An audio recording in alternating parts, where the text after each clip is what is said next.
कहते हैं ना, घर दीवारों से नहीं, उसके अंदर रहने वाले लोगों से बनता है। लेकिन क्या हो जब घर के लोग ऐसे हो। सारा दिन खाती रहती हो, सोती रहती हो, कोई काम नहीं है तुम्हारे पास। ऊपर से बहू के आ जाने के बाद तो तुम और निकम्मी हो गई हो। दिखावे के लिए हाथ में माला पकड़ ली है, बाकी कोई काम नहीं करती।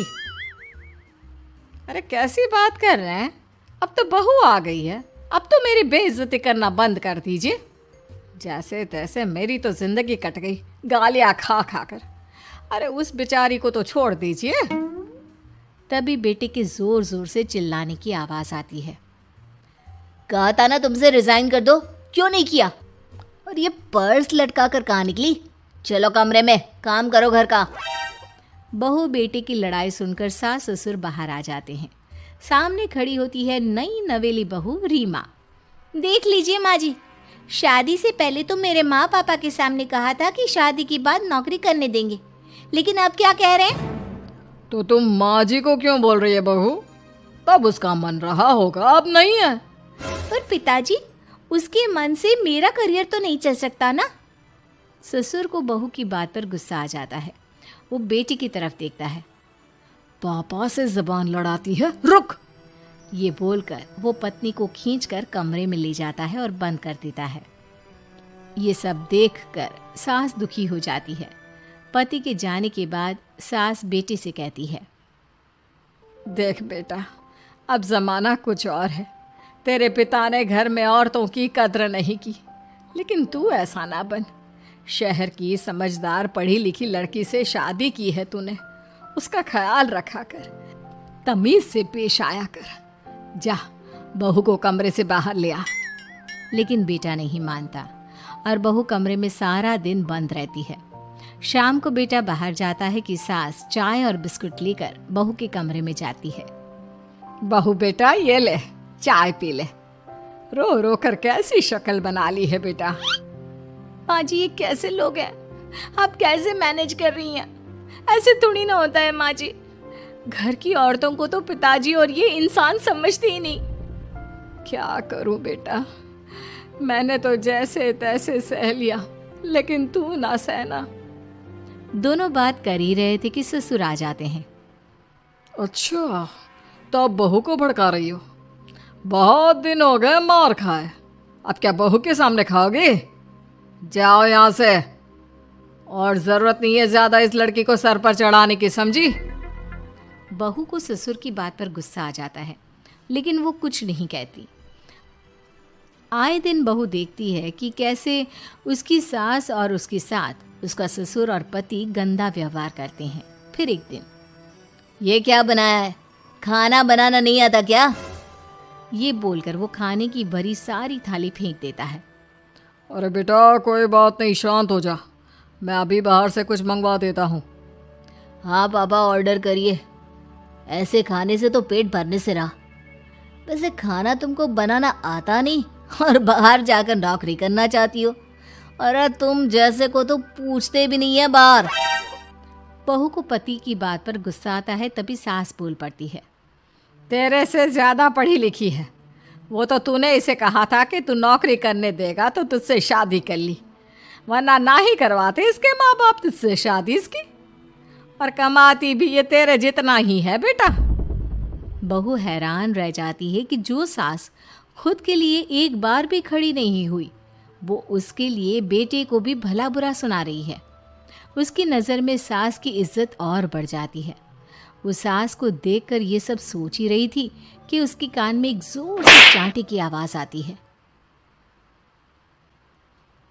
किसको किसको मार पड़ी? वो देख ही रही होती है कि उसकी नज़र ज़मीन पर बैठी सास पर पड़ती है। अभी तो धीरे से मारा, फिर जुबान खोली ना तो ऐसा मारूंगा कि कान के पर्दे फट जाएंगे। सास रो रही थी। बेटा और पति वहाँ से चले जाते हैं।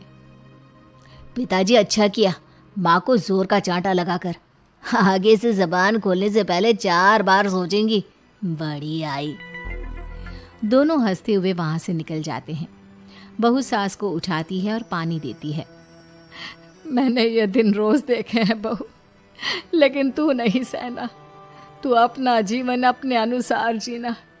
शादी के वक्त मैंने तेरी माँ से बात करने की कोशिश की थी, उन्हें बताया था, लेकिन वो नहीं मानी। बहू सास को पकड़कर रोने लगती है। वो इसलिए नहीं मानी क्योंकि वो मेरी सगी माँ नहीं है। माँ जी, जिस तरह से आप मेरे लिए खड़ी हुई हैं ना, मेरी माँ भी नहीं हुई। बेटा, मैं तेरा भला चाहती हूँ। तू नौकरी इस घर में रहकर तो नहीं कर पाएगी। एक काम कर, इस घर से चली जा, पैसे कमा और खुश रह। माँ जी, हो सकता है कल तक मैं आपके इस फैसले को मान जाती, लेकिन आज नहीं। माँ जी, आप यहाँ इस नर्क को झेले और मैं आपको छोड़कर चली जाऊं? नहीं, कभी नहीं। अगले रोज, सुनिए, वो क्या है ना, मुझे कुछ कपड़े और गहनों की ज़रूरत है, तो ज़रा पैसे दीजिए ना। अब आप घर के मर्द हो तो पैसे तो आपसे ही मांगूंगे ना। बुरा तो नहीं लग रहा ना आपको? नहीं नहीं, बुरा क्यों लगेगा। ये लो कार्ड, कर लेना शॉपिंग। अगले रोज, बिजली का बिल आया है 10,000 का, भर दीजिएगा। इतना बिल कैसे आ गया? बेटा, वो क्या है ना, सारा दिन बहू घर में रहती है तो कमरे में एसी और टीवी चलता रहता है।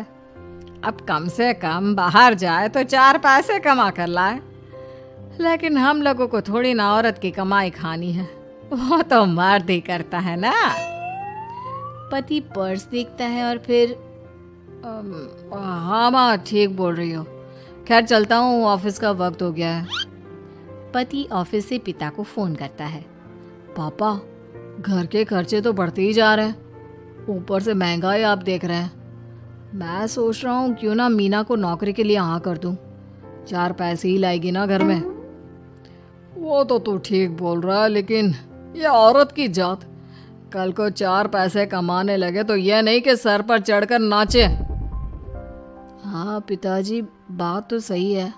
वो तो आप हैं जो माँ को मुट्ठी में रखा है, वरना मेरी वाली तो। खैर, सोचते इस बारे में। शाम को पूरा परिवार साथ बैठा होता है। वो कल पनीर की सब्जी बनानी है तो थोड़े पैसे देकर जाना। और हाँ, कीर्तन भी रखा है संडे को, उसके लिए सामान की लिस्ट बना दी है, ले आना। पापा को दे दो, वो ले आएंगे। अरे पापा कहाँ से ले आएंगे, मेरे पास नहीं है पैसे वैसे। लो, पैसे ही नहीं है? मेरे पापा की जेब तो हमेशा नोटों से भरी रहती है। बेटा, लक्ष्मी को जो पूजता है ना, उसके पास लक्ष्मी रहती है। जो घर की औरतों को मारे पीटे, वो भला कैसे लक्ष्मी का लाभ ले सकता है? वाह वाह, क्या बात है, तो जबान खुल रही है तुम्हारी। लगता है भूल गई पुरानी मार और डांट, क्या? हाँ माँ जी, शांत हो जाइए। मैं नहीं देख सकती आपको मार खाता, और फिर हो सकता है कि मैं आपको बचाने आऊँ तो ये भी मुझे मारे। ठीक है बहू, मैं कुछ नहीं कहती, तू ये लिस्ट बस दे दे, मैं चली आराम करने। फिर अगले रोज़, सुनिए जी, वो मायके जाना है। वो क्या है ना, शादी के बाद से गई नहीं, तो ट्रेन की टिकट बुक करवा देना। तो मैं भी तो साथ जाऊंगा ना तुम्हारे। तो ठीक है, फिर फ़्लाइट की ही टिकट करवा दीजिए। वो क्या है ना, अच्छा थोड़ी ना लगता है, आप पहली बार मेरे साथ जा रहे हो और हम ट्रेन से चले, ठीक है ना? पति ऑफिस जाता है, जहाँ उसका दोस्त कहता है, अरे क्या हो गया यार, परेशान सा दिख रहा है। तेरी तो नई नई शादी हुई है, भाभी परेशान कर रही है क्या? अरे नहीं यार, तू तो जानता है थोड़ी सी कमाई में घर चलाना मुश्किल हो रहा है। तू कैसे मैनेज करता है यार? कैसे क्या यार, तू जानता है ना मेरी बीवी रिया को, वो टीचर है, फिर घर में ट्यूशन करती है, साथ में बच्चे भी पढ़ लेते हैं। यार, घर नाम की गाड़ी दोनों पहियों के साथ चलने से ही चलती है।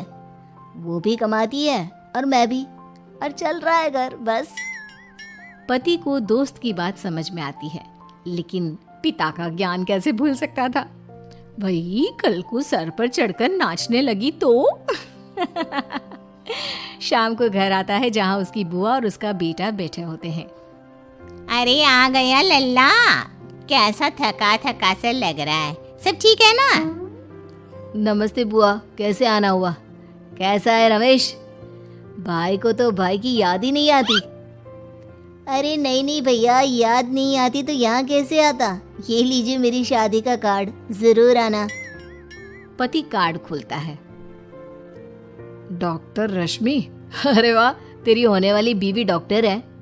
और क्या भैया, आपकी बीवी इंजीनियर तो मेरी डॉक्टर। तभी वहां सास आ जाती है।